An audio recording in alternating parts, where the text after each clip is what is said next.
TVN ਦੇਖਣ ਵਾਲੇ ਸਮੁੱਚੇ ਦਰਸ਼ਕਾਂ ਨੂੰ ਦਵਿੰਦਰ ਸਿੰਘ ਬੈਨੀਪਾਲ ਵੱਲੋਂ ਪਿਆਰ ਅਤੇ ਸਤਿਕਾਰ ਸਹਿਤ ਸਤਿ ਸ਼੍ਰੀ ਅਕਾਲ। ਦਾ ਬੈਨੀਪਾਲ ਸ਼ੋਅ ਵਿੱਚ ਤੁਹਾਡਾ ਸਭਨਾਂ ਦਾ ਨਿੱਘਾ ਸਵਾਗਤ।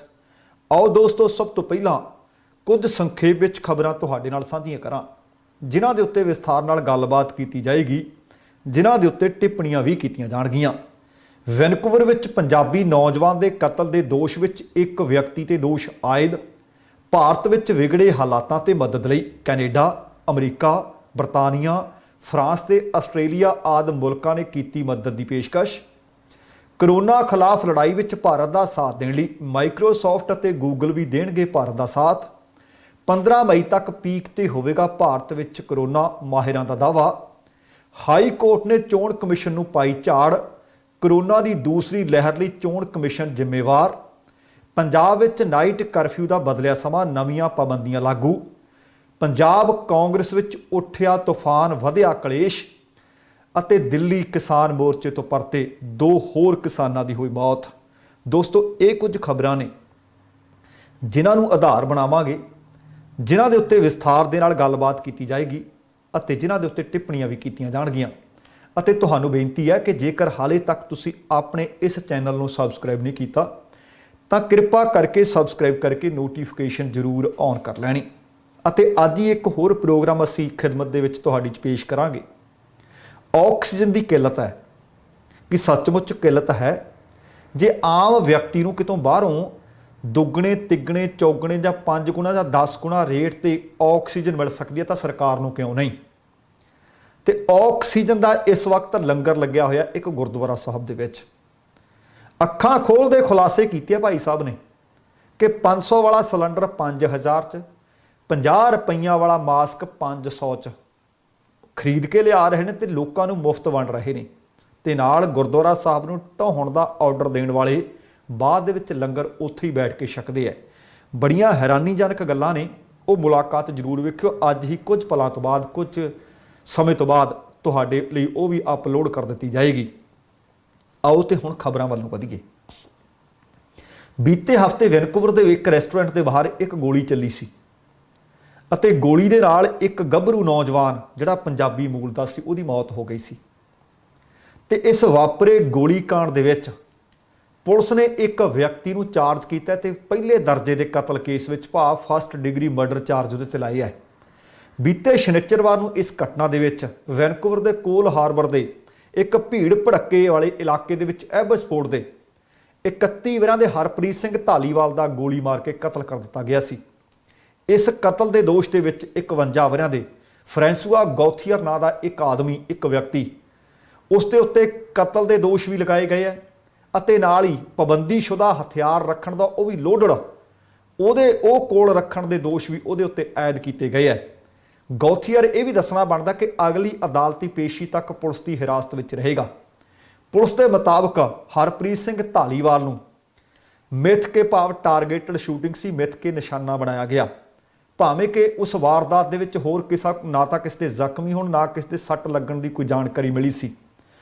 ਪਰ ਪੁਲਿਸ ਦਾ ਇਹ ਆਖਣਾ ਹੈ ਕਿ ਉਸ ਜਨਤਕ ਥਾਂ ਦੇ ਉੱਤੇ ਵਾਪਰੀ ਇਸ ਘਟਨਾ ਦੇ ਕਾਰਨ ਹੋਰ ਕਿੰਨੇ ਲੋਕਾਂ ਦੀ ਜਾਨ ਉਸਨੇ ਜ਼ੋਖਮ ਦੇ ਵਿੱਚ ਪਾਈ। ਸੋ ਦੱਸਣਾ ਬਣਦਾ ਕਿ ਬੀਤੇ ਇੱਕੋ ਹੀ ਹਫ਼ਤੇ ਦੇ ਵਿੱਚ ਲੋਅਰ ਮੇਨਲੈਂਡ ਦੇ ਵਿੱਚ ਗੋਲੀਬਾਰੀ ਦੀਆਂ 3 ਘਟਨਾਵਾਂ ਘਟੀਆਂ ਨੇ। ਇਹ ਪਹਿਲੀ ਵਾਰੀ ਨਹੀਂ ਹੋਇਆ। ਬੀਤੇ ਕਈ ਵਰ੍ਹਿਆਂ ਤੋਂ ਜਾਂ ਦਹਾਕਿਆਂ ਤੋਂ ਕਵਾਂ, ਖਾਸ ਕਰਕੇ ਪੰਜਾਬੀ ਭਾਈਚਾਰੇ ਦੇ ਨਾਲ ਸੰਬੰਧਿਤ ਕੁਝ ਨੌਜਵਾਨ ਗਲਤ ਰਾਹਾਂ ਤੇ ਤੁਰੇ ਹੈ, ਜਿਸ ਦੇ ਕਾਰਨ ਗੱਭਰੂ ਜਵਾਨ ਪੁੱਤ ਬਹੁਤ ਸਾਰੇ ਗੋਲੀਆਂ ਦਾ ਸ਼ਿਕਾਰ ਹੋ ਚੁੱਕੇ ਨੇ। ਤੇ ਅਗਲੀ ਖਬਰ, ਭਾਰਤ ਦੇ ਵਿੱਚ ਕਰੋਨਾ ਦੀ ਜਿਹੜੀ ਹਾਲਤ ਹੈ, ਸਥਿਤੀ ਹੈ, ਲਗਾਤਾਰ ਵਿਗੜਦੀ ਜਾ ਰਹੀ ਹੈ। ਤੇ ਹੁਣ ਇਸ ਵਿਗੜਦੀ ਸਥਿਤੀ ਦੇ ਮੱਦੇਨਜ਼ਰ ਵੱਖੋ-ਵੱਖ ਮੁਲਕਾਂ ਨੇ ਭਾਰਤ ਦੇ ਵੱਲ ਮਦਦ ਦਾ ਹੱਥ ਵਧਾਇਆ। ਕੋਵਿਡ-19 ਦੀ ਇਸ ਭੈੜੀ ਬਿਮਾਰੀ ਨੇ ਇੰਡੀਆ ਨੂੰ ਬੁਰੀ ਤਰ੍ਹਾਂ ਪ੍ਰਭਾਵਿਤ ਕੀਤਾ ਹੈ। ਇਸ ਮੁਸ਼ਕਲ ਦੀ ਘੜੀ ਦੇ ਵਿੱਚ ਭਾਰਤ ਦੀ ਮਦਦ ਲਈ ਹੁਣ ਕੈਨੇਡਾ ਵੀ ਅੱਗੇ ਆ ਗਿਆ ਹੈ। ਕੈਨੇਡਾ ਨੇ ਇਸ ਸੰਕਟ ਨੂੰ ਦੂਰ ਕਰਨ ਲਈ ਹਰ ਸੰਭਵ ਮਦਦ ਦੇਣ ਦੀ ਪੇਸ਼ਕਸ਼ ਕੀਤੀ ਹੈ।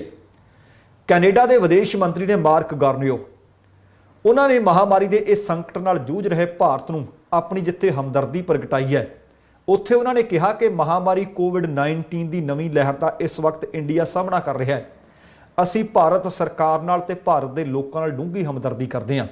ਅਤੇ ਨਾਲ ਉਹਨਾਂ ਨੇ ਇਹ ਵੀ ਕਿਹਾ ਕਿ ਇੰਡੀਆ ਦੀ ਹਰ ਤਰ੍ਹਾਂ ਦੀ ਮਦਦ ਕਰਨ ਦੇ ਵਾਸਤੇ ਭਾਰਤ ਦੀ ਮਦਦ ਕਰਨ ਦੇ ਵਾਸਤੇ ਕੈਨੇਡਾ ਇਸ ਵਕਤ ਤਿਆਰ ਬਰ ਤਿਆਰ ਹੈ ਅਤੇ ਭਾਰਤ ਦੇ ਅਧਿਕਾਰੀਆਂ ਦੇ ਨਾਲ ਉਹ ਸੰਪਰਕ ਵਿੱਚ ਨੇ ਕਿ ਇੰਡੀਆ ਨੂੰ ਇਸ ਵਕਤ ਕਿਸ ਤਰ੍ਹਾਂ ਦੀ ਲੋੜ ਹੈ, ਕਿਸ ਤਰ੍ਹਾਂ ਦੀ ਜ਼ਰੂਰਤ ਹੈ। ਉਹ ਕਹਿੰਦੇ ਅਸੀਂ ਬਿਹਤਰ ਮਦਦ ਕਰਾਂਗੇ ਜਿਸ ਤਰ੍ਹਾਂ ਦੀ ਇੰਡੀਆ ਦੇ ਅਧਿਕਾਰੀ ਸਾਨੂੰ ਕਹਿਣਗੇ। ਇਸੇ ਤਰ੍ਹਾਂ ਇੱਕ ਪ੍ਰੈਸ ਬਰੀਫਿੰਗ ਦੇ ਦੌਰਾਨ ਕੈਨੇਡਾ ਦੀ ਜਨਤਕ ਸੇਵਾਵਾਂ ਤੇ ਖਰੀਦ ਮੰਤਰੀ ਅਨੀਤਾ ਆਨੰਦ ਨੇ ਵੀ ਬੀਤੇ ਸ਼ਨੀਚਰਵਾਰ ਨੂੰ ਓਟਵਾ ਦੇ ਵਿੱਚ ਕਿਹਾ ਸੀ ਕਿ ਅਸੀਂ ਮੁਸ਼ਕਲ ਦੀ ਘੜੀ ਦੇ ਵਿੱਚ ਭਾਰਤ ਦੀ ਸਹਾਇਤਾ ਕਰਨੀ ਚਾਹੁੰਦੇ ਹਾਂ।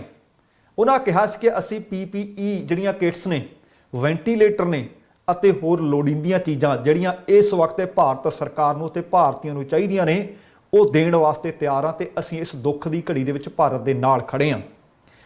ਕੈਨੇਡਾ ਵਾਂਗ ਹੀ ਉੱਧਰ ਉਹ ਆਸਟ੍ਰੇਲੀਆ ਵਾਲੇ ਪਾਸੋਂ ਖਬਰ ਮਿਲੀ ਹੈ ਕਿ ਇੰਡੀਆ ਦੇ ਵਿੱਚ COVID-19 ਦੇ ਮਾਮਲੇ ਲਗਾਤਾਰ ਵੱਧ ਰਹੇ ਹੈ।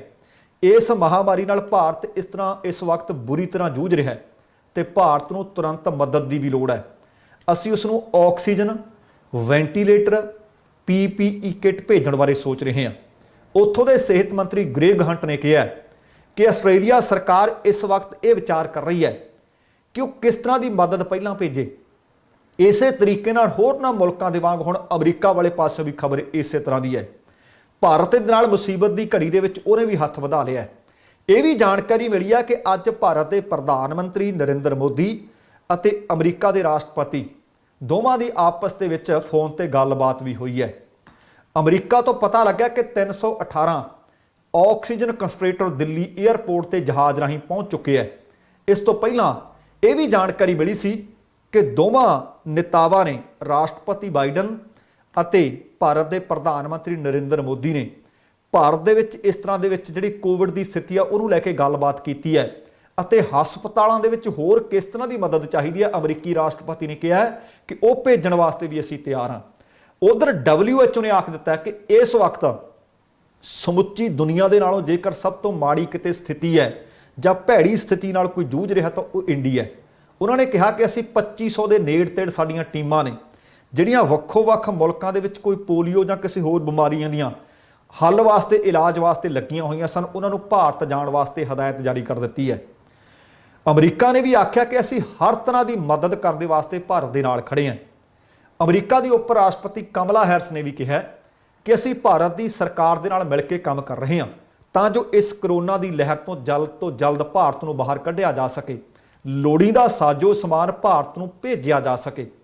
ਇਹਦੇ ਤੋਂ ਪਹਿਲਾਂ ਦੱਸਣਾ ਬਣਦਾ ਕਿ ਅਮਰੀਕਾ ਨੇ ਵੈਕਸੀਨ ਦੇ ਕੱਚੇ ਮਾਲ ਤੇ ਰੋਕ ਲਗਾਈ ਹੋਈ ਸੀ, ਉਹ ਹਟਾ ਦਿੱਤੀ ਹੈ ਅਤੇ ਭਾਰਤ ਨੂੰ ਤੁਰੰਤ ਰਾਅ ਮਟੀਰੀਅਲ ਸਪਲਾਈ ਕਰਨ ਦਾ ਅਮਰੀਕਾ ਨੇ ਫੈਸਲਾ ਕੀਤਾ ਹੈ ਕਿਉਂਕਿ ਦੁਨੀਆ ਦੀ ਸਭ ਤੋਂ ਵੱਡੀ ਦਵਾਈ ਬਣਾਉਣ ਵਾਲੀ ਕੰਪਨੀ ਹੈ ਪੁਣੇ ਦੇ ਵਿੱਚ ਸੀਰਮ ਇੰਸਟੀਚਿਊਟ ਆਫ ਇੰਡੀਆ ਦੇ CEO ਪੂਨੇਵਾਲਾ ਨੇ ਅਮਰੀਕੀ ਰਾਸ਼ਟਰਪਤੀ ਜੋ ਬਾਈਡਨ ਨੂੰ ਕਿਹਾ ਸੀ ਕਿ ਜੇ ਉਹ ਕਰੋਨਾ ਖਿਲਾਫ ਗੰਭੀਰ ਨੇ, ਸੱਚਮੁੱਚ ਗੰਭੀਰ ਨੇ, ਤਾਂ ਉਹ ਕੱਚੇ ਮਾਲ ਤੇ ਲੱਗੀਆਂ ਪਾਬੰਦੀਆਂ ਨੂੰ ਚੁੱਕ ਦੇਣ ਤੇ ਅਮਰੀਕਾ ਨੇ ਉਹ ਪਾਬੰਦੀਆਂ ਚੁੱਕ ਦਿੱਤੀਆਂ ਨੇ।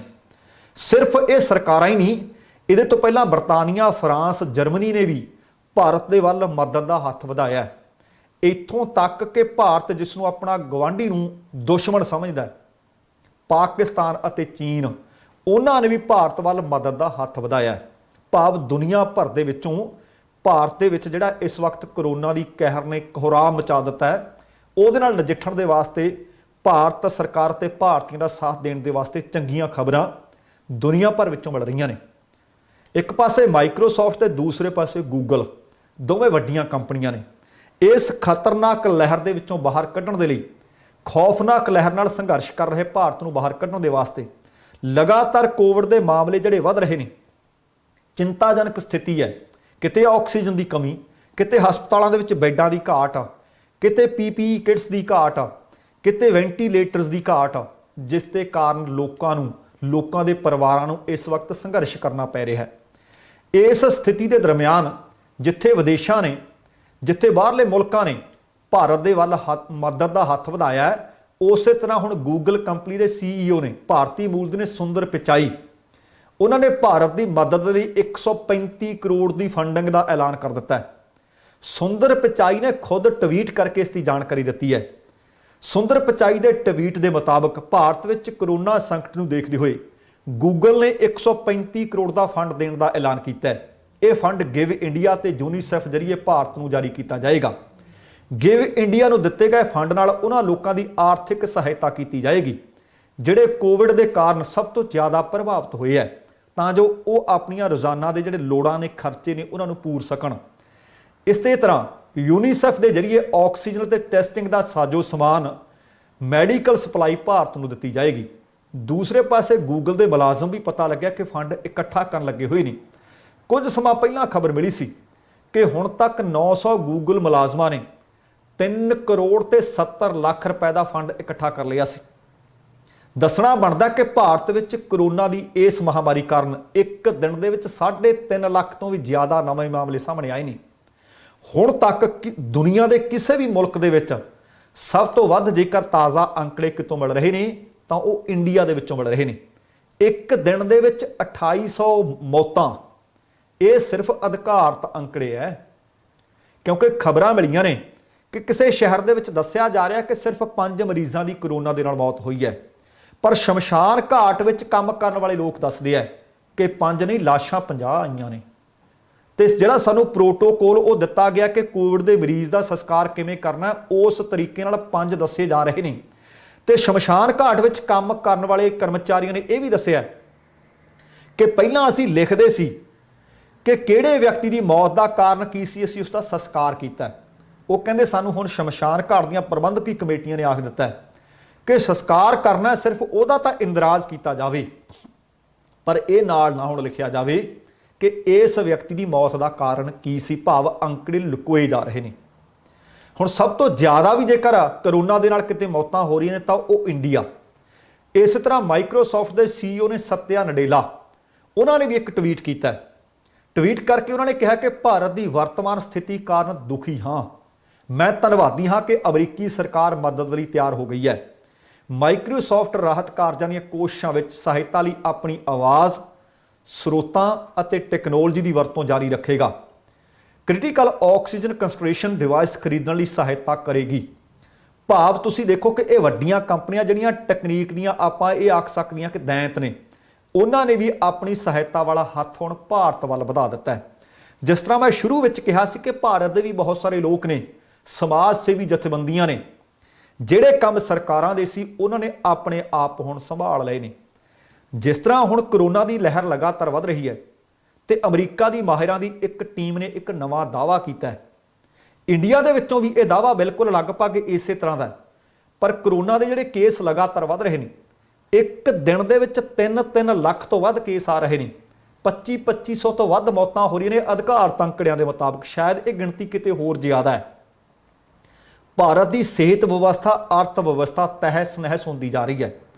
ਅਮਰੀਕਾ ਦੇ ਵਿੱਚ ਇੱਕ ਸਟੱਡੀ ਕੀਤੀ ਗਈ ਹੈ ਤੇ ਮਾਹਿਰਾਂ ਨੇ ਦਾਅਵਾ ਕੀਤਾ ਉਸ ਸਟੱਡੀ ਦੇ ਵਿੱਚ ਕਿ ਇੰਡੀਆ ਵਿੱਚ ਭਾਰਤ 'ਚ 15 ਮਈ ਤੱਕ ਰੋਜ਼ਾਨਾ ਆਪਾਂ ਇਹ ਦੇਖਾਂਗੇ ਮੌਤਾਂ ਦੀ ਗਿਣਤੀ ਤੇ ਮਰੀਜ਼ਾਂ ਦੀ ਗਿਣਤੀ ਲਗਾਤਾਰ ਵਧੇਗੀ। ਉਹ ਕਹਿੰਦੇ 15 ਮਈ ਤੱਕ ਕਰੋਨਾ ਆਪਣੇ ਪੀਕ ਤੇ ਇੰਡੀਆ ਵਿੱਚ ਹੋਵੇਗਾ। ਇਸ ਦੌਰਾਨ ਹਰ ਦਿਨ 5600 ਮੌਤਾਂ ਹੋ ਸਕਦੀਆਂ ਨੇ। 8 ਤੋਂ 10 ਲੱਖ ਇੱਕ ਦਿਨ ਦੇ ਵਿੱਚ ਕੇਸ ਆ ਸਕਦੇ ਹੈ। ਰਿਪੋਰਟ ਮੁਤਾਬਕ ਜਿਹੜੀ ਅਮਰੀਕੀ ਸਟੱਡੀ ਹੈ ਉਹਨੇ ਚੇਤਾਵਨੀ ਦਿੱਤੀ ਹੈ ਕਿ 12 ਅਪ੍ਰੈਲ ਤੋਂ 1 ਅਗਸਤ ਦਰਮਿਆਨ 3,29,000 ਮੌਤਾਂ ਦਾ ਅਨੁਮਾਨ ਲਗਾਇਆ ਜਾ ਰਿਹਾ ਹੈ। ਪਰ ਇਹ ਮੌਤਾਂ ਦੇ ਵਿੱਚੋਂ ਕੋਈ ਵੀ ਸਾਡੇ ਵਿੱਚੋਂ ਸ਼ਾਮਲ ਹੋ ਸਕਦਾ ਹੈ। ਇਸ ਗੱਲ ਦਾ ਖਿਆਲ ਰੱਖਿਆ ਜਾਵੇ ਕਿ ਸਾਵਧਾਨੀਆਂ ਵਰਤਣ ਦੀ ਹੁਣ ਜ਼ਰੂਰਤ ਹੈ, ਇਹਨੂੰ ਹਲਕੇ ਵਿੱਚ ਲੈਣ ਦੀ ਲੋੜ ਨਹੀਂ। ਇਸੇ ਤਰ੍ਹਾਂ ਜੁਲਾਈ ਦੇ ਅਖੀਰ ਤੱਕ ਉਹ ਕਹਿੰਦੇ ਭਾਰਤ ਵਿੱਚ ਕਰੋਨਾ ਵਾਇਰਸ ਨਾਲ ਜਾਨ ਗਵਾਉਣ ਵਾਲਿਆਂ ਦੀ ਗਿਣਤੀ 6,65,000 ਨੂੰ ਕ੍ਰਾਸ ਕਰ ਸਕਦੀ ਹੈ। ਵਾਸ਼ਿੰਗਟਨ ਯੂਨੀਵਰਸਿਟੀ ਵਿੱਚ institute for health matrix and evaluation ਵੱਲੋਂ ਕੋਵਿਡ-19 ਅਨੁਮਾਨ ਨਾਂ ਦੇ ਅਧਿਐਨ ਕੀਤਾ ਗਿਆ ਹੈ। ਇਸ ਵਿੱਚ ਉਮੀਦ ਪ੍ਰਗਟਾਈ ਗਈ ਹੈ ਕਿ ਭਾਰਤ ਦੇ ਵਿੱਚ ਕੋਵਿਡ-19 ਦੀ ਦੂਸਰੀ ਲਹਿਰ ਟੀਕਾਕਰਨ ਦੀ ਰਫ਼ਤਾਰ ਨੂੰ ਘੱਟ ਕਰ ਸਕਦੀ ਹੈ। ਇਸ ਸਟੱਡੀ ਦੇ ਵਿੱਚ ਇਹ ਵੀ ਅਨੁਮਾਨ ਲਗਾਇਆ ਗਿਆ ਹੈ ਕਿ ਭਾਰਤ ਵਿੱਚ ਇਸ ਸਾਲ 10 ਮਈ ਤੱਕ ਇੱਕ ਦਿਨ ਵਿੱਚ ਕਰੋਨਾ ਨਾਲ ਮਰਨ ਵਾਲਿਆਂ ਦੀ ਗਿਣਤੀ 5600 ਤੱਕ ਹੋ ਸਕਦੀ ਹੈ। ਦੱਸਣਾ ਬਣਦਾ ਕਿ Michigan school of public health ਦੇ ਡਾਕਟਰ ਨੇ, ਡਾਕਟਰ ਮੁਖਰਜੀ, ਉਹਨਾਂ ਦੀ ਅਗਵਾਈ ਦੇ ਅਧੀਨ ਇਹ ਅਧਿਐਨ ਕੀਤਾ ਗਿਆ ਹੈ ਤੇ ਉਹਨਾਂ ਨੇ ਇਸ ਸਟੱਡੀ ਦੇ ਵਿੱਚ ਇਹ ਅਨੁਮਾਨ ਲਾਏ ਨੇ। ਪਰ ਉਹਨਾਂ ਨੇ ਇਹ ਵੀ ਦੱਸਿਆ ਕਿ ਜਾਨਾਂ ਕਿਵੇਂ ਬਚਾਈਆਂ ਜਾ ਸਕਦੀਆਂ ਨੇ। ਉਹ ਕਹਿੰਦੇ ਜੇਕਰ ਲੋਕ ਮਾਸਕ ਪਹਿਨਣ, ਰੋਜ਼ ਧੋ ਕੇ ਪਹਿਨਣ, ਤਾਂ 70,000 ਜਾਨਾਂ ਇਸ ਅਧਿਐਨ ਦੇ ਮੁਤਾਬਕ ਇਹਨਾਂ ਦਿਨਾਂ ਦੇ ਦਰਮਿਆਨ ਬਚਾਈਆਂ ਜਾ ਸਕਦੀਆਂ ਨੇ। ਅਧਿਐਨ ਦੇ ਵਿੱਚ ਉਹਨਾਂ ਨੇ ਕਿਹਾ ਕਿ ਅਪ੍ਰੈਲ ਦੇ ਤੀਸਰੇ ਹਫ਼ਤੇ ਦੇ ਅੰਤ ਤੱਕ ਜੇਕਰ ਸਾਰੇ ਲੋਕ ਮਾਸਕ ਪਹਿਨਣ ਦੀ ਆਦਤ ਅਪਣਾ ਲੈਣ ਤੇ ਇਸ ਆਦਤ ਨੂੰ ਗੰਭੀਰਤਾ ਨਾਲ ਲੈਣ ਤਾਂ ਮੌਤ ਦੇ ਇਸ ਅੰਕੜੇ ਨੂੰ 70,000 ਤੱਕ ਘਟਾਇਆ ਜਾ ਸਕਦਾ ਹੈ। ਮਾਹਿਰਾਂ ਦਾ ਕਹਿਣਾ ਹੈ ਕਿ ਅਪ੍ਰੈਲ ਵਿੱਚ ਕਰੋਨਾ ਵਾਇਰਸ ਭਾਰਤ ਵਿੱਚ ਮੌਤਾਂ ਦਾ 5ਵਾਂ ਸਭ ਤੋਂ ਵੱਡਾ ਕਾਰਨ ਹੈ। ਇਸ ਰਿਪੋਰਟ ਦੇ ਵਿੱਚ ਇਹ ਵੀ ਅਨੁਮਾਨ ਲਗਾਇਆ ਗਿਆ ਹੈ ਕਿ ਭਾਰਤ ਵਿੱਚ 24% ਲੋਕ 12 ਅਪ੍ਰੈਲ ਤੱਕ ਵਾਇਰਸ ਦੇ ਸੰਪਰਕ ਵਿੱਚ ਆ ਚੁੱਕੇ ਸਨ। ਉਹਨਾਂ ਨੇ ਅਧਿਐਨ ਜਿਹੜਾ ਕੀਤਾ ਉਹਦੇ ਮੁਤਾਬਕ ਜੁਲਾਈ ਦੇ ਅਖੀਰ ਤੱਕ ਜੇਕਰ ਵੈਕਸੀਨੇਸ਼ਨ ਹੁੰਦੀ ਹੈ 85,000 ਤੇ 600 ਲੋਕਾਂ ਦੀ ਜਾਨ ਬਚਾਈ ਜਾ ਸਕਦੀ ਹੈ। ਭਾਵ ਜੇਕਰ ਟੀਕਾਕਰਨ ਸੁਚੱਜੇ ਤਰੀਕੇ ਨਾਲ ਹੋਇਆ ਤੇ ਜੇਕਰ ਲੋਕ ਮਾਸਕ ਸੁਚੱਜੇ ਤਰੀਕੇ ਨਾਲ ਪਹਿਨਣ ਦੀ ਆਦਤ ਅਪਣਾ ਲੈਣ ਤਾਂ 70,001 ਤੇ ਲਗਭਗ 85,001 ਭਾਵ 1.5 ਲੱਖ ਦੇ ਨੇੜੇ ਤੇੜ ਜਾਨਾਂ ਹੋਰ ਬਚਾਈਆਂ ਜਾ ਸਕਦੀਆਂ ਨੇ। ਹੁਣ ਇਹਦੇ ਵਿੱਚ ਹੁਣ ਜੇ ਮਾਸਕ ਲਾਉਣਾ ਤਾਂ ਆਪ ਲਾਉਣਾ ਹੈ, ਖਰੀਦਣਾ ਹੈ ਆਪ ਖਰੀਦਣਾ ਹੈ, ਧੋਣਾ ਹੈ ਤਾਂ ਆਪ ਧੋਣਾ ਹੈ, ਇੱਕ ਦੂਸਰੇ ਤੋਂ ਦੂਰੀ ਬਣਾ ਕੇ ਰੱਖਣੀ ਹੈ ਤਾਂ ਆਪ ਬਣਾ ਕੇ ਰੱਖਣੀ ਹੈ। ਸੋ ਅੱਜ ਹੀ ਇੱਕ ਖਬਰ ਮਿਲ ਰਹੀ ਸੀ ਕਿ ਇੱਕ ਪਿੰਡ ਵਿੱਚ 8 ਮੌਤਾਂ, ਇੱਕੋ ਹੀ ਪਰਿਵਾਰ ਦੇ ਵਿੱਚ 5 ਮੌਤਾਂ। ਗੁਆਂਢ ਦੇ ਲੋਕ ਦੱਸ ਰਹੇ ਸੀ, ਉਹ ਕਹਿੰਦੇ ਅਸੀਂ ਸਾਰੇ ਇਹੀ ਸਮਝਦੇ ਸੀ ਕਿ ਇਹ ਬਿਮਾਰੀ ਕੋਈ ਨਹੀਂ, ਪਰ ਅੱਜ ਇੱਕ ਪਿੰਡ ਦੇ ਵਿੱਚ ਛੋਟਾ ਜਿਹਾ ਪਿੰਡ ਹੈ ਤੇ 8 ਸਿਵੇ ਵਲ ਰਹੇ ਸੀ। ਆਪਣੇ ਆਪ ਦੇ ਵਿੱਚ ਹੈਰਾਨੀਜਨਕ ਹੈ। ਜਿਸ ਪਰਿਵਾਰ ਦੇ ਵਿੱਚ 5 ਮੌਤਾਂ ਹੋਈਆਂ ਨੇ ਉਹ ਕਹਿੰਦੇ ਅਸੀਂ ਵੀ ਪਹਿਲਾਂ ਮਹਿਸੂਸ ਕਰਦੇ ਰਹੇ ਕਿ ਇਹ ਬਿਮਾਰੀ ਕੋਈ ਵੱਡੀ ਬਿਮਾਰੀ ਨਹੀਂ, ਪਰ ਉਹਨਾਂ ਲੋਕਾਂ ਨੂੰ ਪੁੱਛ ਕੇ ਦੇਖੋ ਜਿਨ੍ਹਾਂ ਘਰਾਂ ਨੂੰ ਇਹਨੇ ਜਾ ਕੇ ਸੇਕ ਦਿੱਤਾ ਹੈ। ਪਰ ਹਾਈ ਕੋਰਟ ਨੇ ਅੱਜ ਬਹੁਤ ਸਖਤ ਤਾੜਨਾ ਕੀਤੀ ਹੈ ਚੋਣ ਕਮਿਸ਼ਨ ਨੂੰ। ਇੱਥੋਂ ਤੱਕ ਆਖ ਦਿੱਤਾ ਕਿ ਆ ਦੂਸਰੀ ਲਹਿਰ ਵਾਸਤੇ ਜ਼ਿੰਮੇਵਾਰ ਤੁਸੀਂ ਹੋ। ਉਹ ਕਹਿੰਦੇ ਕੀ ਤੁਹਾਡੇ ਤੇ ਹੁਣ ਕਤਲ ਦਾ ਮੁਕੱਦਮਾ ਦਰਜ ਕਰ ਦਈਏ। ਬਹੁਤ ਵੱਡੀਆਂ ਤੇ ਸਖਤ ਟਿੱਪਣੀਆਂ ਕੀਤੀਆਂ ਨੇ, ਕਿਉਂਕਿ ਇਸ ਲਹਿਰ ਦੇ ਕਾਰਨ ਤੁਸੀਂ ਦੇਖੋ ਅੱਜ ਦੇ ਇਸ ਪ੍ਰੋਗਰਾਮ ਵਿੱਚ ਵੀ ਹੁਣ ਤੱਕ ਕਰੋਨਾ ਨਾਲ ਸੰਬੰਧਿਤ ਹੀ ਖਬਰਾਂ ਆ ਰਹੀਆਂ ਨੇ। ਉਹ ਕਹਿੰਦੇ ਜਿਹੜੀ ਆ ਦੂਸਰੀ ਲਹਿਰ ਦੇ ਕਾਰਨ ਹਾਹਾਕਾਰ ਮੱਚੀ ਹੋਈ ਹੈ, ਇਸ ਮਸਲੇ ਤੇ ਤੁਹਾਨੂੰ ਜਿੰਨੀ ਝਾੜ ਪਾਈ ਜਾਵੇ ਓਨੀ ਥੋੜੀ ਹੈ। ਮਦਰਾਸ ਹਾਈ ਕੋਰਟ ਦੇ ਵਿੱਚ ਸੁਣਵਾਈ ਹੋਈ। ਹਾਈ ਕੋਰਟ ਨੇ ਕਰੋਨਾ ਦੀ ਇਸ ਦੂਸਰੀ ਲਹਿਰ ਦੇ ਲਈ ਚੋਣ ਕਮਿਸ਼ਨ ਨੂੰ ਜ਼ਿੰਮੇਵਾਰ ਠਹਿਰਾਇਆ ਹੈ। ਕਿਉਂ? ਕਿਉਂਕਿ ਚੋਣ ਕਮਿਸ਼ਨ ਨੇ ਕਰੋਨਾ ਆਫਤ ਤੋਂ ਬਾਅਦ ਵੀ ਚੋਣ ਰੈਲੀਆਂ ਨੂੰ ਕਹਿੰਦੇ ਕਿਉਂ ਨਹੀਂ ਰੋਕਿਆ। ਮਦਰਾਸ ਹਾਈ ਕੋਰਟ ਦੇ ਮੁੱਖ ਜੱਜ ਐਸ ਬੈਨਰਜੀ ਨੇ ਸੁਣਵਾਈ ਦੌਰਾਨ ਕਿਹਾ ਕਿ ਚੋਣ ਕਮਿਸ਼ਨ ਮੈਂ ਮਹਿਸੂਸ ਕਰਦਾ ਕਿ ਦੂਸਰੀ ਇਸ ਲਹਿਰ ਦਾ ਸਭ ਤੋਂ ਵੱਡਾ ਜ਼ਿੰਮੇਵਾਰ ਹੈ। ਅਦਾਲਤ ਨੇ ਕਿਹਾ ਕਿ ਜੇਕਰ ਚੋਣ ਕਮਿਸ਼ਨ ਦੇ ਅਧਿਕਾਰੀਆਂ ਤੇ ਕਤਲ ਦਾ ਕੇਸ ਦਰਜ ਕੀਤਾ ਜਾਵੇ ਤਾਂ ਇਹਦੇ 'ਚ ਕੋਈ ਗਲਤ ਗੱਲ ਨਹੀਂ। ਮਦਰਾਸ ਹਾਈ ਕੋਰਟ ਨੇ ਕਿਹਾ ਕਿ ਸਿਆਸੀ ਰੈਲੀਆਂ ਦੀ ਆਗਿਆ ਦੇਣ ਲਈ ਚੋਣ ਕਮਿਸ਼ਨ ਦੀ ਖਿਚਾਈ ਕਰਨੀ ਬਣਦੀ ਹੈ। ਅਦਾਲਤ 'ਚ ਚੋਣ ਕਮਿਸ਼ਨ ਨੇ ਜਵਾਬ ਦਿੱਤਾ ਕਿ ਉਹਨਾਂ ਵੱਲੋਂ ਕੋਵਿਡ-19 ਦੀਆਂ ਗਾਈਡਲਾਈਨਸ ਦਾ ਪਾਲਣ ਕੀਤਾ ਗਿਆ ਹੈ। ਤੁਸੀਂ ਦੇਖੋ ਕਿ ਐਨ ਚਿੱਟੇ ਦਿਨ ਵਰਗਾ ਝੂਠ। ਤੁਸੀਂ ਭਾਵੇਂ ਕਿਸੇ ਵੀ ਲੀਡਰ ਦੀਆਂ ਚੋਣ ਰੈਲੀਆਂ ਦੇਖੋ, 5 ਸੂਬਿਆਂ ਦੇ ਵਿੱਚ ਚੋਣਾਂ, ਉਹ ਭਾਵੇਂ ਭਾਰਤੀ ਜਨਤਾ ਪਾਰਟੀ ਦੇ ਲੀਡਰ ਦੇਖੋ, ਪ੍ਰਧਾਨ ਮੰਤਰੀ ਗ੍ਰਹਿ ਮੰਤਰੀ ਕਿਉਂ ਨਾ ਹੋਣ, ਮਮਤਾ ਬੈਨਰਜੀ ਕਿਉਂ ਨਾ ਹੋਣ, ਕਾਂਗਰਸੀਏ ਕਿਉਂ ਨਾ ਹੋਣ, ਕਮਿਊਨਿਸਟ ਕਿਉਂ ਨਾ ਹੋਣ, ਦੱਸੋ ਕਿਹੜੀ ਰੈਲੀ ਦੇ ਵਿੱਚ ਚੋਣ ਜਿਹੜੀਆਂ ਜ਼ਾਬਤੇ ਦੀ ਤਾਂ ਉਲੰਘਣਾ ਹੋਈ ਤੇ ਨਾਲ ਆ ਕੋਵਿਡ-19 ਦੀਆਂ ਗਾਈਡਲਾਈਨਸ ਦੀ ਵੀ ਉਲੰਘਣਾ। ਕਿੰਨੇ ਕੁ ਬੰਦਿਆਂ ਦੇ ਮਾਸਕ ਪਾਇਆ ਹੋਇਆ, ਕਿੰਨੇ ਵੱਡੇ ਇਕੱਠ ਪ੍ਰਧਾਨ ਮੰਤਰੀ ਸਾਹਿਬ ਕਹਿੰਦੇ ਸੁਣੇ ਜਾ ਸਕਦੇ ਨੇ ਕਿ ਮੈਂ ਪਹਿਲੀ ਵਾਰੀ ਵੇਖ ਰਿਹਾ, ਇੱਧਰ ਦੇਖਾਂ ਤਾਂ ਲੋਕ, ਉੱਧਰ ਦੇਖਾਂ ਤਾਂ ਲੋਕ, ਇੱਧਰ ਦੇਖਾਂ ਤਾਂ ਲੋਕ। ਉਹ ਕਹਿੰਦੇ ਕਿਉਂ ਨਹੀਂ ਰੋਕਿਆ ਗਿਆ?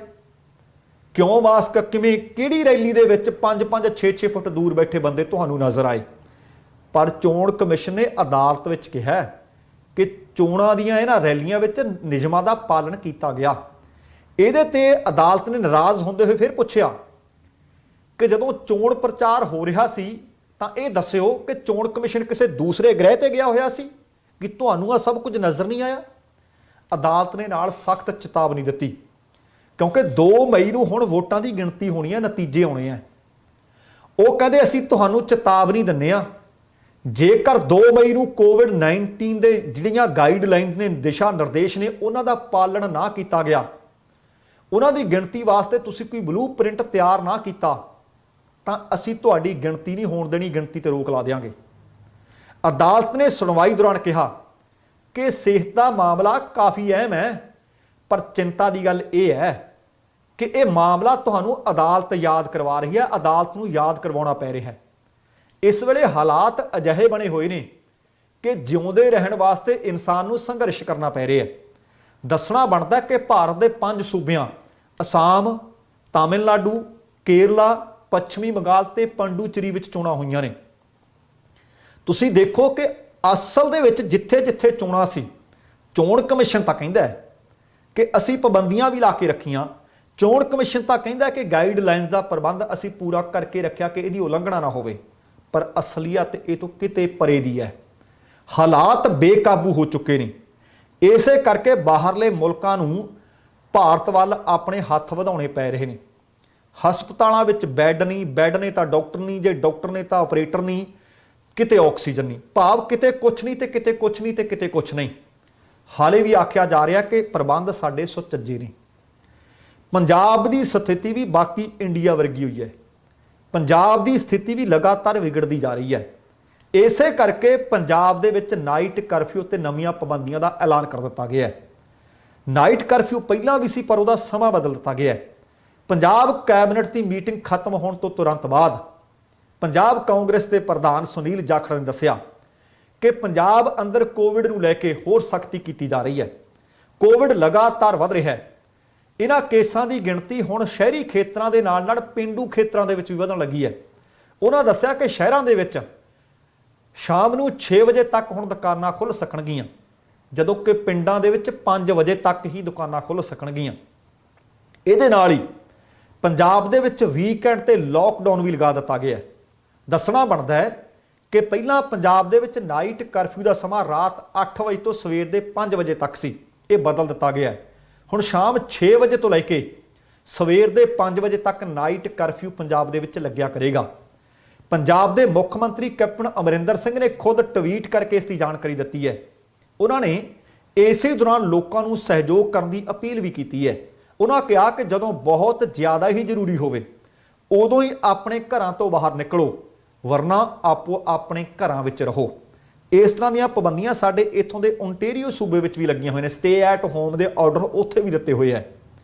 भाव हुण पंजाब दे विच भी नवीं पाबंदियां अते नाइट करफ्यू का नवां समा अज तो लागू हो गया है। आ जिहड़ी कैबिनेट मीटिंग विच आ फैसला लिया गया, वो कैबिनेट मीटिंग तूफानी मीटिंग आखी जा सकती है। पंजाब कांग्रेस का कलेश बिल्कुल जग जहर हो गया। क्यों पिया कलेश? कोटकपूरा गोलीकांड वाले मामले नूं लैके होया है। कोटकपूरा गोलीकांड मामले दे विच जिहड़ी सैट बनाई गई सी, उहदी रिपोर्ट तुहानूं पता है कि रद्द कर दी गई है। वो रिपोर्ट रद्द होने तो बाद अज पंजाब की कैबिनेट मीटिंग हुई। इस वजारत की मीटिंग दे विच राजसी धमाका होया है। मीटिंग दे विच पंजाब कांग्रेस के प्रधान सुनील जाखड़, सहकारिता मंत्री सुखजिंदर सिंह रंधावा अते मुख मंत्री कैप्टन अमरिंदर सिंह विचकार खड़क गई। तिन्नां दे विचकार डिबेट हुई, बहस हुई, तलखी हुई, खुल के हुई। सूत्र इथों तक दसदे है कि तिनों ही नेतावां दे विचकार रजमी बहस हुई, भाकवी बहस हुई। जद बहस किसी तण पत्तण नहीं सी लग रही तो पंजाब कांग्रेस के प्रधान सुनील जाखड़, सहकारिता मंत्री सुखजिंदर सिंह रंधावा ने इस्तीफे लिख के औ मारे, कहते आ चक्को इस्तीफे, सानू नहीं चाहिए कांग्रेस, असीं नहीं रहना सरकार च, असीं इहदे तो वैसे ही चंगे। पर बाद विच पता लग्या कि कैप्टन अमरिंदर सिंह ने दोवें आगुआं दा अस्तीफा उस वक्त फड़ के पाड़ के औ मारिया, पाड़ के सुट दिता। पर वड्डी गल है कि दोवें आगुआं नूं अस्तीफा देण दी नौबत क्यों आई? क्योंकि ऐसी गल नहीं, 2 दिन पहला सुखजिंदर रंधावा होरां ने एक पोस्ट पाई सी, उहदे विच लिखिया सी, वो कहते ठीक है नवजोत सिंह सिद्धू इस वक्त ट्वीट कर रहा है, पर कहते फर्ज तो साडा भी है, लोग तो सानू पुछणगे सिट रद्द क्यों हुई, दस्तखत सारिਆਂ ने क्यों नहीं सी कीते, क्यों इंसाफ नहीं दिता, असीं लोकां नाल वादा कीता सी। मैं उसे दिन प्रोग्राम पंजाब बोलदा विच आ गल तुहाडे नाल साझी कीती सी कि आने वाले दिनों में कांग्रेस विच सब कुछ अच्छा नहीं, ये फुट है। अंदरूनी खबरां भावें कुछ भी होण ते आ निकल के अज सामने आ गईयां कि अस्तीफे दिते ते बाद दे विच अस्तीफे भावें पाड़ दिते, पर इहदा मतलब ये कांग्रेसी आगू अंदरों अंदरी नाराज ने।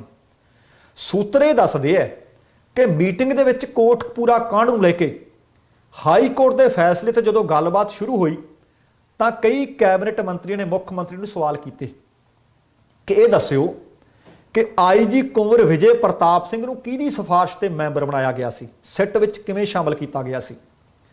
ਜਦੋਂ ਕਿ ਕਹਿੰਦੇ ਉਹਨਾਂ ਤੋਂ ਹੋਰ ਕਈ ਸੀਨੀਅਰ ਅਧਿਕਾਰੀ ਪੰਜਾਬ 'ਚ ਮੌਜੂਦ ਸੀ। ਫਿਰ ਦੱਸਿਆ ਜਾਂਦਾ ਹੈ ਕਿ ਮੰਤਰੀਆਂ ਨੇ ਬਾਕੀ 4 ਮੈਂਬਰਾਂ ਦੇ ਵੱਲੋਂ ਜਾਂਚ ਪੜਤਾਲ ਤੇ ਦਸਤਖਤ ਨਾ ਕਰਨ ਵਾਲੇ ਪੁਲਿਸ ਅਧਿਕਾਰੀਆਂ ਦੇ ਖਿਲਾਫ ਕਾਰਵਾਈ ਕਰਨ ਅਤੇ ਸਹੀ ਜਾਣਕਾਰੀ ਨਾ ਦੇਣ ਤੇ ਵੀ ਮੀਟਿੰਗ ਦੇ ਵਿੱਚ ਹੰਗਾਮਾ ਕੀਤਾ। ਕਹਿੰਦੇ ਕਿਉਂ ਦਸਤਖਤ ਨਹੀਂ ਕਰਵਾਏ, ਦੱਸੋ, ਜਵਾਬ ਦਿਓ। ਕਹਿੰਦੇ ਕੌਣ ਜ਼ਿੰਮੇਵਾਰ ਹੈ। ਮੁੱਖ ਮੰਤਰੀ ਕੈਪਟਨ ਅਮਰਿੰਦਰ ਸਿੰਘ ਸਭ ਕੁਝ ਸੁਣ ਰਹੇ ਸੀ। ਪਤਾ ਲੱਗਿਆ ਕਿ ਫਿਰ ਮੁੱਖ ਮੰਤਰੀ ਨੇ ਆਈਜੀ ਕੁੰਵਰ ਵਿਜੇ ਪ੍ਰਤਾਪ ਨੂੰ ਲਾਉਣ ਦੀ ਗੱਲ ਜਦੋਂ ਪੁੱਛੀ ਕਿ ਕਿਹਨੇ ਕਿਹਾ ਸੀ ਕਿ ਉਹਨੂੰ ਲਾਇਆ ਜਾਵੇ, ਤਾਂ ਉਹਨਾਂ ਨੇ ਆਖਿਆ ਕਿ ਸੁਖਜਿੰਦਰ ਸਿੰਘ ਰੰਧਾਵਾ ਨੇ। ਜਦੋਂ ਰੰਧਾਵਾ ਦਾ ਨਾਂ ਲਿਆ ਗਿਆ, ਰੰਧਾਵਾ ਭੜਕ ਉੱਠੇ। ਦੱਸਿਆ ਜਾਂਦਾ ਕਿ ਰੰਧਾਵਾ ਨੇ ਮੁੱਖ ਮੰਤਰੀ ਕੈਪਟਨ ਅਮਰਿੰਦਰ ਸਿੰਘ ਨੂੰ ਕਿਹਾ ਕਿ ਬਾਕੀ 4 ਮੈਂਬਰਾਂ ਦੇ ਖਿਲਾਫ ਕਾਰਵਾਈ ਕਿਉਂ ਨਹੀਂ ਕੀਤੀ, ਕਿਹਨੇ ਕਰਨੀ ਸੀ ਦੱਸਿਓ। ਕੁੰਵਰ ਵਿਜੇ ਪ੍ਰਤਾਪ ਦਾ ਅਸਤੀਫਾ ਕਿਉਂ ਪ੍ਰਵਾਨ ਕੀਤਾ, ਕਹਿੰਦੇ ਇਹ ਵੀ ਦੱਸਿਓ। ਇਹ ਵੀ ਕਿਹਾ ਗਿਆ ਕਿ ਜਦੋਂ ਕੁੰਵਰ ਵਿਜੇ ਪ੍ਰਤਾਪ ਦਾ ਅਸਤੀਫਾ ਪੁੱਜ ਗਿਆ ਸੀ ਤੁਹਾਡੇ ਕੋਲੇ, ਤਾਂ ਉਹਨਾਂ ਨੂੰ ਰਾਜਪਾਲ ਕੋਲ ਜਾਣ ਦਾ ਮੌਕਾ ਕਿਉਂ ਦਿੱਤਾ ਗਿਆ, ਇਹ ਵੀ ਦੱਸੋ। ਦੱਸਿਆ ਜਾਂਦਾ ਹੈ ਕਿ ਹਾਈ ਕੋਰਟ ਵੱਲੋਂ ਰੱਦ ਕੀਤੀ ਰਿਪੋਰਟ ਦੇ ਮਾਮਲੇ ਦੇ ਵਿੱਚ ਐਡਵੋਕੇਟ ਜਨਰਲ ਅਤੁਲ ਨੰਦਾ ਨੇ ਇਸ ਤੋਂ ਆਪਣਾ ਪਿੱਛਾ ਛੁਡਾ ਲਿਆ। ਅਤੁਲ ਨੰਦਾ ਨੇ ਦੱਸਿਆ ਹੈ ਕਿ ਉਹਨਾਂ ਨੂੰ ਇਸ ਸਬੰਧ ਵਿੱਚ ਕੋਈ ਫਾਈਲ ਦਿਖਾਈ ਹੋਈ ਨਹੀਂ ਗਈ। ਕਮਾਲ ਹੋ ਗਈ। ਵੈਸੇ ਤੁਸੀਂ ਦੇਖੋ ਕਿ ਜ਼ਿੰਮੇਵਾਰੀ ਉਹਨਾਂ ਦੀ ਹੈ, ਕੇਸ ਉਹਨਾਂ ਨੇ ਲੜਨਾ ਹੈ, ਦਲੀਲਾਂ ਉਹਨਾਂ ਨੇ ਜਾ ਕੇ ਦੇਣੀਆਂ ਨੇ। ਆਹ ਕਿੱਡੀ ਅਣਗਹਿਲੀ ਆ। ਉਹ ਕਹਿੰਦੇ ਮੈਨੂੰ ਫਾਈਲ ਨਹੀਂ ਦਿਖਾਈ ਗਈ। ਜੇ ਫਾਈਲ ਦਿਖਾਈ ਨਹੀਂ ਗਈ ਤਾਂ ਉਹ ਕੋਠੇ ਚੜ੍ਹ ਕੇ ਪਿੱਟੇ ਕਿਉਂ ਨਹੀਂ। ਸੂਤਰ ਦੱਸਦੇ ਆ ਕਿ ਪੰਜਾਬ ਕਾਂਗਰਸ ਦੇ ਪ੍ਰਧਾਨ ਸੁਨੀਲ ਜਾਖੜ ਨੇ ਤਾਂ ਇੱਥੋਂ ਤੱਕ ਕਹਿ ਦਿੱਤਾ ਕਿ ਕਾਂਗਰਸ ਨੇ ਬੇਅਦਬੀ ਮਾਮਲੇ ਨੂੰ ਹੱਲ ਕਰਨ ਦਾ ਭਰੋਸਾ ਦਿੱਤਾ ਸੀ ਅਤੇ ਇਸ ਮੁੱਦੇ ਨੂੰ ਲੈ ਕੇ ਕਾਂਗਰਸ ਸੱਤਾ ਵਿੱਚ ਵੀ ਆਈ ਸੀ। ਉਹਨਾਂ ਕਿਹਾ ਕਿ ਜੇਕਰ ਪੰਜਾਬ ਸਰਕਾਰ ਲੋਕਾਂ ਨਾਲ ਕੀਤੇ ਵਾਅਦੇ ਪੂਰੇ ਨਹੀਂ ਕਰ ਸਕਦੀ ਤਾਂ ਉਹ ਅਜਿਹੀ ਸਥਿਤੀ ਵਿੱਚ ਫਿਰ ਕੰਮ ਵੀ ਨਹੀਂ ਕਰ ਸਕਦੇ। ਆਹ ਚੱਕੋ ਮੇਰਾ ਅਸਤੀਫਾ। ਇੰਨਾ ਕਹਿ ਕੇ ਉਹਨਾਂ ਨੇ ਆਪਣਾ ਅਸਤੀਫਾ ਦੇ ਦਿੱਤਾ। ਸੁਨੀਲ ਜਾਖੜ ਨੇ ਕਿਹਾ ਕਿ ਮੇਰਾ ਅਸਤੀਫਾ ਪ੍ਰਵਾਨ ਕਰਕੇ ਕੁੱਲ ਹਿੰਦ ਕਾਂਗਰਸ ਦੀ ਪ੍ਰਧਾਨ ਨੂੰ ਭੇਜ ਦਿੱਤਾ ਜਾਵੇ। ਸੂਤਰ ਦੱਸਦੇ ਹੈ ਕਿ ਮੀਟਿੰਗ ਵਿੱਚ ਨਵੀਂ ਸਿੱਟ ਬਣਾਉਣ ਦੇ ਸਾਰੇ ਅਧਿਕਾਰ, ਕਿਉਂਕਿ ਨਵੀਂ ਸਿੱਟ ਬਣਾਉਣ ਦਾ ਫੈਸਲਾ ਕਰ ਲਿਆ ਕਿ ਸਿੱਟ ਨਵੀਂ ਬਣੇਗੀ, ਇਹ ਸਾਰੇ ਦੇ ਸਾਰੇ ਅਧਿਕਾਰ ਕੈਪਟਨ ਅਮਰਿੰਦਰ ਸਿੰਘ ਨੂੰ ਦੇ ਦਿੱਤੇ ਗਏ ਹੈ। ਪਰ ਇੱਥੇ ਟਿੱਪਣੀ ਕਰਨੀ ਬਣਦੀ ਹੈ। ਜਦੋਂ ਪਿਛਲੀ ਸਰਕਾਰ ਹੁੰਦੀ ਸੀ ਕਹਿ ਦਿੰਦੇ ਸੀ ਕਿ ਸਾਰੇ ਦੇ ਸਾਰੇ ਅਧਿਕਾਰ ਪ੍ਰਕਾਸ਼ ਸਿੰਘ ਬਾਦਲ ਨੂੰ। ਸ਼੍ਰੋਮਣੀ ਗੁਰਦੁਆਰਾ ਪ੍ਰਬੰਧਕ ਕਮੇਟੀ 'ਚ ਇਸੇ ਤਰ੍ਹਾਂ ਸਾਰੇ ਪ੍ਰਧਾਨ ਕਹਿੰਦੇ ਸੀ ਸਾਰੇ ਅਧਿਕਾਰ ਇਸ ਵਕਤ ਪ੍ਰਧਾਨ ਨੂੰ, ਜਾਂ ਭਾਈ ਸਾਰੇ ਦੇ ਸਾਰੇ ਅਧਿਕਾਰ ਸੁਖਬੀਰ ਬਾਦਲ ਨੂੰ। ਆਹ ਕੈਪਟਨ ਕੇ ਬਾਦਲਕਿਆਂ ਦੇ ਖਿਲਾਫ ਰੌਲਾ ਪਾਉਂਦੇ ਹੁੰਦੇ ਸੀ ਕਿ ਬਾਕੀਆਂ ਨੂੰ ਫਿਰ ਮੈਂਬਰ ਬਣਾਉਣ ਦੀ ਕਿਹੜੀ ਲੋੜ ਹੈ, ਬਾਕੀਆਂ ਨੂੰ ਵਜ਼ੀਰ ਜਾਂ ਐਮਐਲਏ ਚੁਣਨ ਦੀ ਕਿਹੜੀ ਲੋੜ ਹੈ ਜੇ ਇੱਕੋ ਹੀ ਬੰਦੇ ਨੇ ਫੈਸਲੇ ਕਰਨੇ ਆ। ਅੱਜ ਦੀ ਆਪ ਮੀਟਿੰਗ ਵਿੱਚ ਕੀ ਕੀਤਾ, ਸਿੱਟ ਬਣਾਉਣ ਵਾਸਤੇ ਫੈਸਲਾ ਕਰ ਲਿਆ, ਪਰ ਸਿੱਟ ਦੇ ਮੈਂਬਰ ਕੌਣ ਹੋਣਗੇ, ਸਾਰੇ ਦੇ ਸਾਰੇ ਅਧਿਕਾਰ ਕੈਪਟਨ ਅਮਰਿੰਦਰ ਸਿੰਘ ਦੇ ਹਵਾਲੇ ਹੈ। ਇਹ ਵੀ ਦੱਸਣਾ ਬਣਦਾ ਕਿ ਇਸ ਤੋਂ ਪਹਿਲਾਂ ਪੰਜਾਬ ਦੇ ਵਿੱਚ ਮੰਤਰੀ ਅਹੁਦੇ ਤੇ ਰਹੇ ਨੇ ਕੈਬਨਿਟ ਮੰਤਰੀ ਨਵਜੋਤ ਸਿੰਘ ਸਿੱਧੂ, ਉਹ ਵੀ ਲਗਾਤਾਰ ਆਪਣੀ ਪਾਰਟੀ ਤੇ ਸਵਾਲ ਚੁੱਕ ਰਹੇ ਤੇ ਹਮਲੇ ਬੋਲ ਰਹੇ ਨੇ। ਇਸੇ ਬੇਅਦਬੀ ਕਾਂਡ ਤੇ ਗੋਲੀ ਕਾਂਡ ਦੇ ਮਾਮਲੇ ਨੂੰ ਲੈ ਕੇ ਹਾਈ ਕੋਰਟ ਦੇ ਫੈਸਲੇ ਤੋਂ ਬਾਅਦ ਉਹ ਟਵਿੱਟਰ ਤੇ ਵੀ ਫੇਸਬੁੱਕ ਤੇ ਵੀ ਲਗਾਤਾਰ ਭੜਾਸ ਕੱਢ ਰਹੇ ਨੇ, ਸਰਕਾਰ ਦੇ ਖਿਲਾਫ ਬੋਲ ਰਹੇ ਨੇ। ਆਪਣੀ ਸਰਕਾਰ ਦੇ ਖਿਲਾਫ ਇੱਕ ਤੋਂ ਬਾਅਦ ਇੱਕ ਟਵੀਟ। ਉਹ ਕਹਿੰਦੇ ਸਾਡੇ ਸਾਹਮਣੇ 2 ਬਦਲ, ਜਾਂ ਤਾਂ ਹਾਈ ਕੋਰਟ ਦਾ ਅਸੀਂ ਹੁਕਮ ਮੰਨ ਲਈਏ ਜਾਂ ਇਸ ਫੈਸਲੇ ਦੇ ਵਿਰੁੱਧ ਸੁਪਰੀਮ ਕੋਰਟ ਵਿੱਚ ਜਾਈਏ, ਸੁਪਰੀਮ ਕੋਰਟ ਵਿੱਚ ਅਪੀਲ ਕਰੀਏ। ਪਰ ਸਮੱਸਿਆ ਫੇਰ ਉਹੀ ਨੀਅਤ ਤੇ ਨੀਤੀ ਦੀ। ਕਹਿੰਦੇ ਨੀਅਤ ਅਤੇ ਜਾਣਬੁੱਝ ਕੇ ਦੇਰੀ ਕੀਤੀ ਗਈ ਹੈ। ਗੱਲ ਕਹਿੰਦੇ ਹੋਰ ਸਿੱਟ ਬਣਾਉਣ ਦੀ ਨਹੀਂ। ਸਵਾਲ ਇਹ ਹੈ ਕਿ ਬੀਤੇ 6 ਸਾਲਾਂ ਦੇ ਵਿੱਚ ਬਣੀਆਂ ਸਿੱਟਾਂ ਕੀ ਨਤੀਜੇ ਦੇ ਕੇ ਗਈਆਂ, ਸਾਡੀ ਪ੍ਰਾਪਤੀ ਤਾਂ ਦੱਸੇ ਕੈਪਟਨ ਅਮਰਿੰਦਰ ਸਿੰਘ ਹੈ ਕੀ। ਅੱਗੇ ਤਾਂ ਨਵਜੋਤ ਸਿੰਘ ਸਿੱਧੂ ਬੋਲਦੇ ਸੀ, ਅੱਜ ਇਹਨਾਂ ਦੇ ਖਾਸਮ ਖਾਸ ਗਿਣੇ ਜਾਣ ਵਾਲੇ ਸੁਨੀਲ ਜਾਖੜ ਕਾਂਗਰਸ ਪੰਜਾਬ ਦੇ ਪ੍ਰਧਾਨ ਅਤੇ ਸੁਖਜਿੰਦਰ ਸਿੰਘ ਰੰਧਾਵਾ ਵੀ ਅੱਗ ਬਬੂਲੇ ਹੋਇਆ ਤੇ ਤੱਤੇ ਹੋਏ ਆ। ਤੇ ਹੁਣ ਕਿਸਾਨੀ ਸੰਘਰਸ਼ ਦੇ ਨਾਲ ਜੁੜੀ ਖਬਰ ਹੈ। ਅੱਜ ਪੰਜਾਬ ਬੋਲਦਾ ਵਿੱਚ ਤੁਹਾਨੂੰ ਦੱਸ ਦਿੱਤਾ ਸੀ ਕਿ ਦੀਪ ਸਿੱਧੂ ਦੀ ਜ਼ਮਾਨਤ ਹੋ ਗਈ ਹੈ। ਹੁਣ ਵੇਖਦੇ ਹਾਂ ਕਿ ਆਉਣ ਵਾਲੇ ਸਮੇਂ ਵਿੱਚ ਉਹ ਕੀ ਫੈਸਲਾ ਕਰਦੇ ਆ। ਕੀ ਮੋਰਚੇ ਵਿੱਚ ਪਹਿਲਾਂ ਵਾਂਗ ਡਟਦੇ ਆ ਜਾਂ ਮੋਰਚੇ ਤੋਂ ਕਿਨਾਰਾ ਕੱਢਦੇ ਆ। ਇਹ ਆਉਣ ਵਾਲੇ ਦਿਨਾਂ ਦੇ ਵਿੱਚ ਤੁਹਾਡੇ ਨਾਲ ਖਬਰਾਂ ਸਾਂਝੀਆਂ ਕਰਾਂਗੇ। ਪਰ ਜਾਣਕਾਰੀ ਮਿਲ ਰਹੀ ਹੈ ਕਿ ਕਿਸਾਨ ਮੋਰਚੇ ਤੋਂ ਪਰਤੇ ਕਿਸਾਨ ਜਗਜੀਤ ਸਿੰਘ ਜੇਠੂਕੇ ਦੀ ਅੱਜ ਅਚਾਨਕ ਮੌਤ ਹੋਈ।